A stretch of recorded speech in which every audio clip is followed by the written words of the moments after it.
Hello aspirants, అందరు బాగా చదువుతారు అనుకుంటున్నాను. నెక్స్ట్ గ్రూప్ 1 మెయిన్స్ అనేది మే 3 నుంచి 9th వరకు ఉంది కదా.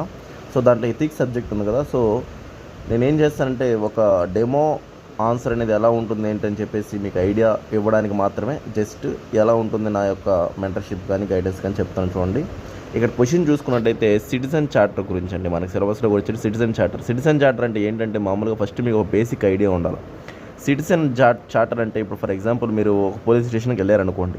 పోలీస్ స్టేషన్కి వెళ్తే అక్కడ ఎఫ్ఐఆర్ ఫైల్ చేయాలంటే ఎవరిని కలవాలి, నెక్స్ట్ ఎఫ్ఐఆర్ ఫైల్ చేయాలంటే ప్రాసెస్ ఏంటి, నెక్స్ట్ అక్కడ అదే కాదు ఇప్పుడు ఏమైనా స్టీలింగ్ ఏమైనా జరిగింది దాని ప్రొసీజర్ ఏంది, ఇవన్నీ తెలియాలంటే అక్కడ ఒక సిటిజన్ చార్టర్ మెయింటైన్ చేయాలి. అంటే ఇప్పుడు ఫర్ ఎగ్జాంపుల్ మీరు చెప్పాలంటే ఒక బోర్డు, ఆ బోర్డులో ఏంటంటే ఏంటికి ఏమేమి చేయాలని చెప్పేసి అదే సిటిజన్ చార్టర్. ఇప్పుడు అది ఎందుకు సార్ అంటే మనం ఎఫిషియెంట్ సర్వీస్ డెలివరీ అంటే పీపుల్కి ప్రాపర్గా సర్వీసెస్ అందాలన్నమాట. సో దీని గురించి మనకి యూపీఎస్సీలో కానీ గ్రూప్ 1లో కానీ ఇచ్చున్నారు. అసలు దీని గురించి ఆన్సర్స్ మనం ఎలా రాయాలి, క్వశ్చన్స్ ఎలా అడుగుతారంటే ఈ సిటిజన్ చార్టర్ యొక్క రోల్ ఏంటి, అసలు ప్రాబ్లమ్స్ ఇది ఎంతవరకు సాల్వ్ చేస్తుంది, ఇష్యూస్ ఏంటి, ఇంకా చాలా ఈ సిటిజన్ చార్టర్ దగ్గర ఇష్యూస్ వస్తున్నాయి, వాటి గురించి చెప్పండి అని చెప్పేసి క్వశ్చన్స్ అడుగుతారు. సో ఇది మోడల్ ఆన్సర్ అండి. చూడండి, నేను నీట్గా ఎక్స్ప్లెయిన్ చేస్తాను. సిటిజన్ చార్టర్ అనేది ఇక్కడ ఏంటంటే ఒక ఆర్గనైజేషన్ అది ఏం చేస్తుందో చెప్పడం అనమాట. ఫస్ట్ వాళ్ళు ఏం చేస్తారు ఏంటి అని చెప్పేసి, అది ఓన్లీ పోలీస్ స్టేషనే కాదు, ఎక్కడైనా సరే ఏదైనా సరే వాళ్ళు ఏం చేస్తారు, వాళ్ళు ఏం ప్రొవైడ్ చేస్తారు అనేది మెయిన్ అనమాట. అది మనకి అక్కడ కనిపించాలి. ఇక్కడ ప్రాబ్లమ్స్ ఎక్కడ వస్తున్నాయంటే ఫస్ట్ లాంగ్వేజెస్ దగ్గర అండి.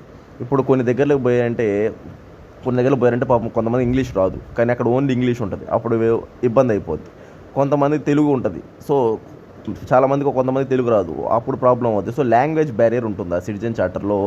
అన్ని లాంగ్వేజ్లో ఉండవు, కొన్ని లాంగ్వేజ్లోనే ఉంటాయి. సో అది పెద్ద ప్రాబ్లం ఫస్ట్ది. సెకండ్ది ఏం సార్ అంటే మెయిన్గా లీగల్ బ్యాకింగ్ లేదు. అంటే ఇప్పుడు కొంతమంది ఫాలో అవుతారు, కొంతమంది ఫాలో కారు అట్లా. సో అక్కడ లీగల్ కానీ బ్యాకింగ్ కానీ ఉండిందంటే అప్పుడు ఖచ్చితంగా ఫాలో అవ్వాలి, ప్రతి ఒక్కరు పెట్టాల్సిందే అక్కడ దీన్ని.